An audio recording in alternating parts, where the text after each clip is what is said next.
Hello friends, this is Krishna from being responsible. आज मैं आप लोगों के सामने एक अच्छी जानकारी रखने जा रहा हूं और बहुत ही हमें समझना चाहिए कि इस जानकारी से हम क्या प्राप्त कर सकते हैं। और ये सभी को देखना चाहिए, महिला और पुरुष को, दोनों को, लेकिन समझना चाहिए कि क्या है। जैसा कि आप लोग जानते हैं कि महिलाओं को बहुत ज़्यादा दिक्कत हो रही है, उनके लिए धाराएं और उनके लिए कानून बनाए गए हैं जिनका इस्तेमाल अच्छे बाखूबी कर रहे हैं। लेकिन इसी कड़ी में बहुत से ऐसे कानून हैं जिनका मिसयूज किया जा रहा है, कुछ चंद लाभ के लिए या कुछ चंद ईगो के लिए। उनका ईगो हर्ट होता है तो वो कानून का मिसयूज़ कर रहे हैं। मैं मानता हूँ कि बहुत सारे केस जेन्युइन होते हैं, पर जिस धारा की मैं बात करने जा रहा हूँ उसमें 99% केस इस धारा का मिसयूज़ किया गया है। तो मैं बात कर रहा हूँ IPC 498A।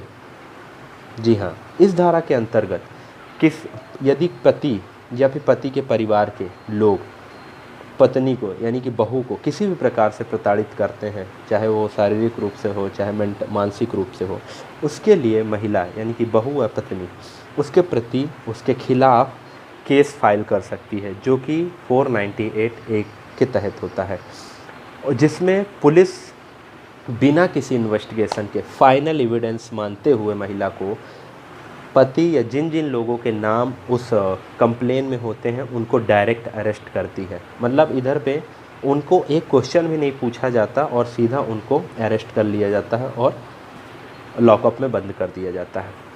फिर बाद में कंप्लेन के बाद वो देखा जाता है कि क्या हुआ क्या नहीं हुआ, तो उस पर 2 प्रकार या 3 प्रकार की चीज़ें हो जाती हैं। या तो सेपरेट हो जाते हैं, या तो रिकंसाइल कर लेते हैं, या फिर FIR हो जाता है। FIR में क्या करते हैं, इन्वेस्टिगेशन हो जाता है। पहले तो ले जाके लॉक कर देंगे सबको, जिन जिन लोगों का कंप्लेन में नाम होगा सबको ले जाके लॉक कर देंगे बिना उनसे क्वेश्चन पूछे हुए। फिर क्या करते हैं कि उनको लॉकअप में कर देते हैं। फिर यदि फॉल्स होता है तो ठीक है, नहीं तो उनको कोर्ट भेजा जाता है। कोर्ट में भेजने के बाद उनको 3 प्रकार की चीज़ें देखनी पड़ती हैं। जैसे कि ये केस एक ऐसा चीज़ है कि उनको 3 प्रकार की चीज़ें देखनी पड़ती हैं। या तो आप कन्विक्टेड हो गए, है ना, या तो दोषी हो गए, एक्विटेड हो जाओगे, है ना भाई, या तो बाइज्जत बरी हो जाओगे उधर से। पर फिर भी 3 साल तक तो आपको लगभग झेलना पड़ता है। या फिर फॉल्स हुआ तो ठीक है, समझ में आता है। या तो फिर कंपाउंडेबल होगा, मतलब इसमें फिर आपको पैसा देना पड़ेगा जितना लड़की के पक्ष से मांगा जाएगा, 20 लाख, 50 लाख, 1 करोड़, जितना भी, मतलब उसके सामने वाले व्यक्ति के आधार पर। लेकिन देखा जाए तो ये इनकॉग्निजेबल होता है, जिसमें नो कोई question, no investigation, direct arrest. Okay. और नॉन बेलेबल होता है, इसमें बेल नहीं हो सकती, बिल्कुल नहीं बेल हो सकती, इस पर आप बिल्कुल बेल नहीं कर सकते। नॉन कंपाउंडेबल होता है, ये तो एक बार केस रजिस्टर्ड हो गया मतलब रजिस्टर्ड हो गया, फिर तो आपका कोर्ट में जाएगा केस और आप वहाँ पे साबित करते रहो निर्दोष हो कि नहीं हो। भले ही आप निर्दोष हो, लेकिन आपको अब जाओ, वहाँ जाओ, मतलब कोई भी इन्वेस्टिगेशन नहीं, कुछ भी नहीं, सीधा अंदर भेजा जाता है। लेकिन हमें ये समझना है, और हाँ, इसकी मैं अच्छे से थोड़ा सा, मैं उतना जानकार नहीं हूँ इस पर जितना मैंने देखा सुना उसके हिसाब से लगभग 15 से 20 सालों के अंदर 20 लाख केस, मतलब 2 मिलियन से ज़्यादा केस दर्ज हुए हैं, और उसमें से 99% मिसयूज्ड है, मतलब गलत थे। तो यहाँ पे हमें समझने की ज़रूरत है कि ये क्या हो रहा है। मतलब जी, कानून बनाए गए हैं, उसका सदुपयोग करना चाहिए, उसका सही उपयोग करना चाहिए। इसके लिए कई बार होता है कि जो पति है या फिर दामाद है वो सच में ऐसे कुछ नहीं करते हैं, लेकिन उनके ईगो के कारण, पर्सनल, बहू या पत्नी के पर्सनल ईगो के कारण, या फिर हो सकता है थोड़ी बहुत नोक-झोंक हुई, उन छोटी सी चीज़ों के कारण इतना बड़ा मुद्दा हो जाता है, और जिसके बाद में ये पता चलता है कि दूल्हे ने आत्महत्या कर ली क्योंकि ये सब झेल नहीं पाया। और सच में ये बहुत ही क्रूर है, बहुत ही क्रूर है। मैं नहीं कहता सब पुरुष एक जैसे होते हैं या फिर सब पुरुष प्रताड़ित करते हैं, ऐसा नहीं है। कई बार कुछ महिलाएं हैं। और हाँ, इसमें ज़रूर आप लोग मेरे ऊपर ज़रूर आप सोच रहे होंगे मैं ऐसे कैसे दावे से कह सकता हूँ। जी बिल्कुल, मैं इस पर पूरी जानकारी नहीं रखता हूँ, ना मैं जानता हूँ इसके बारे में, जितना मैंने सुना उतना बताया।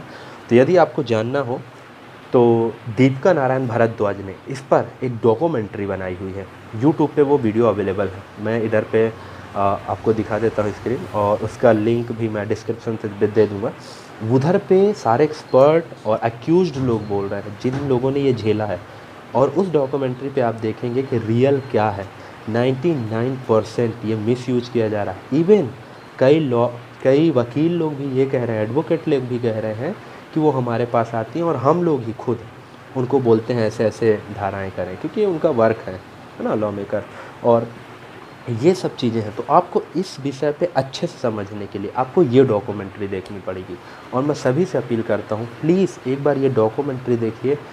और उन सभी लोगों से मैं निवेदन करता हूँ, इसका मिसयूज़ मत करिए। ये केवल अच्छे यूज के लिए है और महिलाओं को सही न्याय देने के लिए है। तो मैं इस पर ज़्यादा नहीं बोलूँगा, क्योंकि मैं उतना एक्सपर्ट नहीं हूँ, मैं जानता नहीं हूँ ज़्यादा। तो जो इन पे काम करते हैं, जो इसके एक्सपर्ट हैं, उनसे आप जानिए और ये डॉक्यूमेंट्री ज़रूर देखिए 100%, क्योंकि बहुत सी चीज़ें गलत हो रही हैं और इस IPC 498A का बहुत ही गलत उपयोग किया जा रहा है। धन्यवाद। आशा है कि ये मेरा वीडियो आपके लिए लाभकारी होगा, और आपसे रिक्वेस्ट है, प्लीज़ ये डॉक्यूमेंट्री ज़रूर देखिए, एक बार समझिए है क्या और क्या किया जा सकता है। धन्यवाद।